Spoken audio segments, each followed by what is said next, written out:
نکاح اور خوشی کے موقع پر عام طور پر رواج یہ ہیں کہ اپنے اوپر ہم خود مشقتیں ڈالتے ہیں، پریشانیاں ڈالتے ہیں، جس کی وجہ سے معاشرہ میں رکاوٹ بن رہا ہے رشتوں کے لیے۔ اور یہ ایک مشہور بات ہے کہ جہاں رشتے مہنگے ہو جائیں وہاں خدا نہ کرے زنا سستا ہو جائے گا اور عام ہو جائے گا۔ اس میں ہمیں احتیاط کرنا چاہیے۔ حدیث کی کتابوں میں آتا ہے، پیغمبر علیہ الصلوۃ والسلام فرماتے ہیں اعظم النکاح برکتاً، برکت کے اعتبار سے، بڑی برکتوں کے اعتبار سے وہ نکاح ہے جو ایسرہن مؤونۃ، جس میں مشقتیں کم ہو، سادگی سے ہو، زیادہ خرچہ نہ ہو، اس میں بڑی برکتیں ہیں۔ نکاح کے حوالے سے ہم بہت غفلت کرتے ہیں۔ ایک تو یہ ہے کہ شادی کی جو تاریخ رکھی جاتی ہے اس سے 1 مہینہ پہلے رشتہ داروں کا آنا جانا شروع ہو جاتا ہے، اور اس میں صرف اور صرف رب کو ناراض کرنے کا موقع ملتا ہے۔ 1 مہینہ پہلے گانا بجانا شروع ہوتا ہے۔ ہمارے قرب و جوان میں ایسا بھی ہوتا ہے کہ آخری جمعہ میں ساری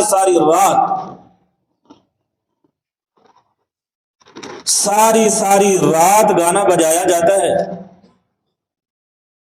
نہ مریض کا اس میں خیال رکھا جاتا ہے، نہ اس میں کسی بچے کا خیال رکھا جاتا ہے۔ ایک جمعہ مستقل طور پر، اگر خوشی ہے تو تمہارے لیے خوشی ہے، دوسروں کے لیے پریشانی نہ بناؤ۔ اور اگر گانا سننا بھی ہے، ڈھولک بجانا بھی ہے، تو اس میں ساری دنیا کو سنانا بھی تو لازمی نہیں ہے۔ ایک گناہ میں جب خود مبتلا ہونا چاہتے ہو تو پھر دوسرے کو کیوں پریشان کرتے ہو؟ اس میں اور باتیں بھی ہیں مگر میں احتیاط کر رہا ہوں۔ شاید اب بھی وہ ہے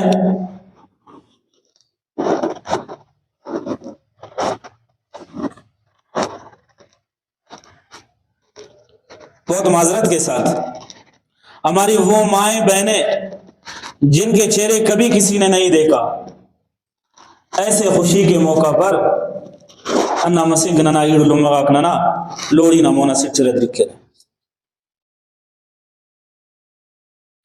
اب اللہ کا فضل و کرم ہے کہ بہت شعور آیا ہے،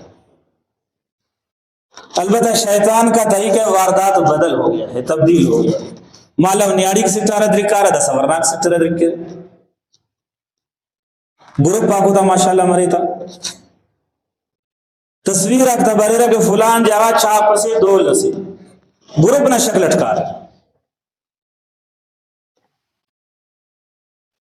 شیطان نے اپنا طریقہ واردات تبدیل کیا ہے، گناہ ہوئی ہے۔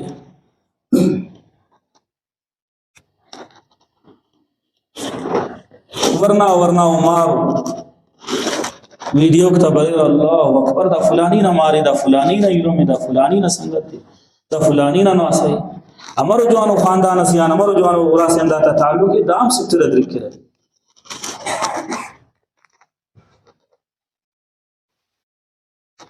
بابا غاتا تا پیشانی سجدگان برزا مفق، تحجد گزارو بندہ ہو، دیندارو عزتیو بندہ ہو، مگر بابا غاتا اندر افتدا ورنہ کارے بابا ایچ خبر ہے تو گروپ جوڑ۔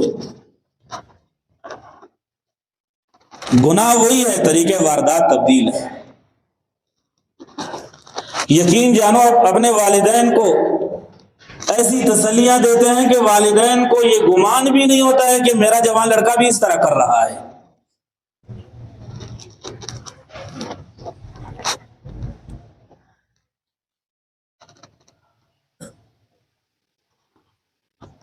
زمانہ جاہلیت میں نکاح کے حوالے سے عرب کا یہ دستور تھا کہ وہ حسب اور نسب کو دیکھتے تھے۔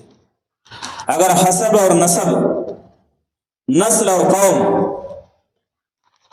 اچھی ہے تو اس سے رشتہ داری کرتے، اگر کسی کم درجہ کے حسب نسب والا تھا تو پھر اس سے رشتہ داری نہ کرتے، حسب اور نسب کو دیکھتے۔ یہود و نصارہ کا یہ قانون، یہود کا یہ قانون تھا کہ وہ مال کو دیکھتے، امیر زادوں سے اور امیر زادیوں سے رشتہ کرتے، اور نصارہ کا قانون یہ تھا کہ وہ حسن و جمال کو دیکھتے۔ اگر بندہ خوبصورت ہے، لڑکی خوبصورت ہے تو اس کا رشتہ ہو جاتا، اس کے لیے کوئی پریشانی نہیں ہوتی۔ اگر حسن و جمال میں کم ہے تو پھر بڑی پریشانی ہوتی ہے اس کے لیے۔ سبحان اللہ، اسلام کا اپنا دستور اور قانون۔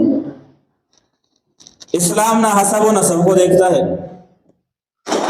اسلام نہ مال و دولت کو دیکھتا ہے، نہ خوبصورتی کو اور حسن کو دیکھتا ہے۔ اسلام دینداری اور شرافت کو دیکھتا ہے۔ بے شک وہ کمزور آدمی ہے، صبح کو کماتا ہے، رات کو کھاتا ہے، پھر دوسرے دن کے لیے دوبارہ کمانا پڑتا ہے، اس کے پاس اتنا زیادہ نہیں ہے، مگر دیندار آدمی ہے، اسلام اسی کو ترجیح دیتا ہے۔ مگر افسوس کہ یہ بھی ہم سے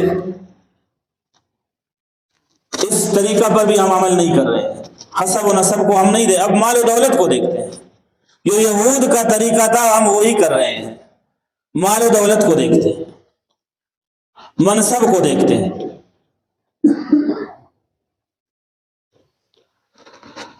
اس عنوان کے لیے میں نے جو آیت پڑھی ہے، یا ایھا الذین آمنوا لا تدخلوا بیوت النبی الا ان یؤذن لکم الی طعام، اس میں شادی کے موقع پر آداب کا بھی تذکرہ ہے، اور اس کے آخر میں پھر پردہ کا بھی حکم ہے۔ پتہ چلا کہ ہم خوشی کے موقع پر پردہ کا اہتمام نہیں کر سکتے۔ شادی کے موقع پر ہماری عورتیں پردہ کے اہتمام میں سست رہتی ہیں، کیونکہ اس میں دو چیزیں ہیں، اس وجہ سے شان نزول کے بارے میں کتابوں میں مختلف باتیں مذکور ہیں۔ ایک سبب یہ لکھا گیا ہے کہ اس زمانے میں کچھ ایسے بوجھل لوگ، بے واک، جو ایک جگہ بیٹھ گئے پھر اس کے بعد اٹھنے کا ارادہ بھی نہیں ہے، اصل بے واک، وستوسر والا خدا خشی تھا۔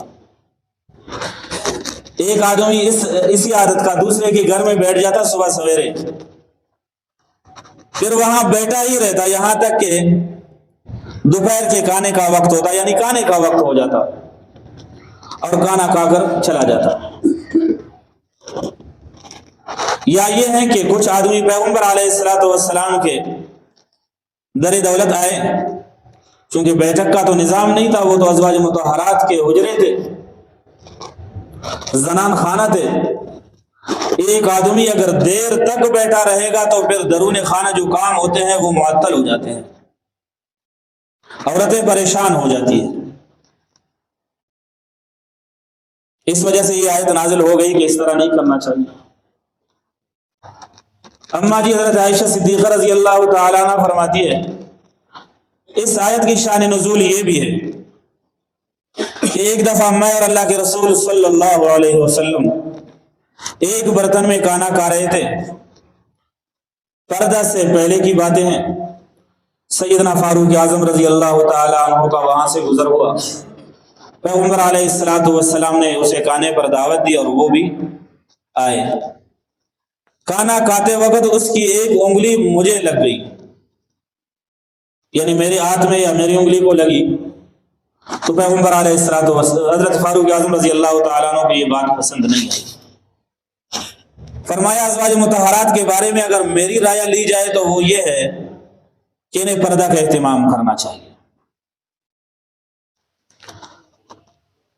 حضرت ابن عباس رضی اللہ تعالیٰ عنہ فرماتے ہیں، پیغمبر علیہ السلام کے کمرے میں ایک آدمی آیا، بہت دیر تک بیٹھا رہا، اتنا زیادہ بیٹھا کہ پیغمبر علیہ السلام پر دشواری ہو گئی۔ سیدنا فاروق اعظم رضی اللہ تعالیٰ عنہ آئے، محسوس کیا کہ پیغمبر علیہ السلام پر اس کا یہ مہمان جو بہت دیر تک بیٹھا ہوا ہے اس کے ساتھ گرام گزر رہا ہے۔ پیغمبر علیہ الصلوۃ والسلام فاروق اعظم رضی اللہ تعالیٰ عنہ نے فرمایا کہ آپ کے دیر تک بیٹھنے نے رسول اللہ کو پریشان کر دیا ہے، تو یہ آیت نازل ہو گئی، یا ایھا الذین آمنوا لا تدخلوا بیوت النبی الا ان یؤذن لکم۔ ایک اور روایت میں یہ بھی موجود ہے، پیغمبر علیہ الصلوۃ والسلام نے سیدہ زینب بنت جحش رضی اللہ تعالی عنہا سے نکاح فرمایا، صحابہ کرام کو دعوت ولیمہ پر بلایا اور دعوت دی۔ صحابہ کرام کھانا کھائیں، کچھ لوگ تو اٹھے اور کچھ لوگ پھر اس طرف توجہ نہیں دی اور وہ بیٹھ گئے، اتنے دیر تک بیٹھ گئے کہ گھر کے جو اندر کے کام کاج تھے شاید وہ معطل ہو گئے۔ میں نے عرض کیا کہ بیٹھک کی کوئی ترتیب تو نہیں تھی، ازواج مطہرات کے کمرے تھے، زنان خانہ میں اگر کوئی اجنبی مرد دیر تک بیٹھا رہے تو گھر کے کام خراب ہو سکتے ہیں۔ پیغمبر علیہ الصلوۃ والسلام پر یہ شاک گزرا تو یہ آیت نازل ہو گئی، یا ایھا الذین آمنوا لا تدخلوا بیوت النبی الا ان یؤذن لکم۔ ایمان والو اللہ کے رسول صلی اللہ علیہ وسلم کے گھر میں اس کی اجازت کے بغیر داخل مت ہو جاؤ۔ الی طعام غیر ناظرین اناء، اور وہاں بیٹھ کر پھر کھانے کا انتظار مت کرو کہ جب کھانا پک جائے گا پھر کھانا کھا لیں گے۔ وَإِذَا دُعِيتُمْ فَادْخُلُوا، جب تمہیں بلایا جائے تب آ جاؤ۔ فَإِذَا طَعِمْتُمْ فَانْتَشِرُوا، جب کھانا کھا چکے پھر تو اٹھ کے چلے جاؤ۔ وَلَا مُسْتَأْنِسِينَ لِحَدِيثٍ، آپس میں اتنے گپ شپ میں مصروف نہ ہو جاؤ کہ رسول اللہ کو تکلیف ہو جائے۔ اللہ کے رسول صلی اللہ علیہ وسلم تو سب سے بڑے باحیا انسان تھے، وہ کیسے اپنے مہمان کو یہ بتا دیتے کہ جلدی سے اٹھو، گھر کے کام کاج میں خلل واقع ہو رہا ہے، یا تم اتنے دیر تک بیٹھے ہوگے گھر کے کام کاج خراب ہو گئے ہیں، یہ کیسے بتا سکتے تھے؟ چونکہ آیت خاص ہے اور اس کا حکم عام ہے، اس وجہ سے تمام مہمانوں کا یہی حکم ہے کہ جس ٹائم بلایا جائے تو اسی ٹائم جائے، اور جب بلانے کے بعد کھانا کھا گئے تو پھر دیر تک نہ بیٹھے۔ بر یار مجلس اس کے یک بجے میں سنے بیچارہ تہجد کے بشمروی تھے دادس کا پین الپک بشمندنگ نہ جنتے تو نویس کا خاجک دا تہجد بشمرک دا سمجھ مری۔ اور ایک اضافی بات بھی آپ حضرات کو میں بتا دوں کہ آج کل کے ہمارے اعتبار سے دعوت ولیمہ ہو یا ویسے کی دعوت ہو، اس دعوت میں چائے شریک نہیں ہے، چائے اس کا حصہ نہیں ہے۔ فَإِذَا طَعِمْتُمْ فَانْتَشِرُوا، کھانا کھا گئے پھر اٹھ کے چلے جاؤ، چائے کے انتظار میں نہ رہو۔